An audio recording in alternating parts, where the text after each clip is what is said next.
మిత్రులందరికీ కూడా నా నమస్కారాలు.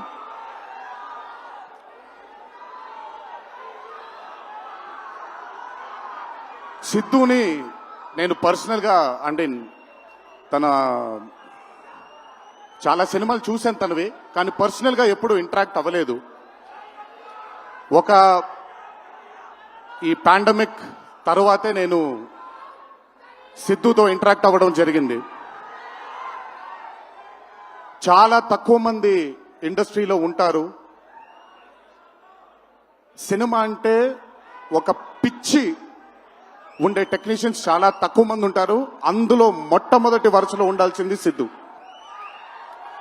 తనకి సినిమా తప్ప వేరేమీ తెలీదు. డీజే టిల్లు అనే క్యారెక్టర్ని చూసి మీరు అనుకోవచ్చు బేసిక్గా సిద్ధు ఇలాగే ఉంటాడేమో తన పర్సనల్ లైఫ్లో అని. But Siddhu is not that. తనకెంతసేపు సినిమా, తను చేస్తున్నటువంటి క్యారెక్టర్, తను పార్టిసిపేట్ చేసినటువంటి కథ, ఈ కథకి నేను న్యాయం చేస్తున్నానా లేదా అనే తపన.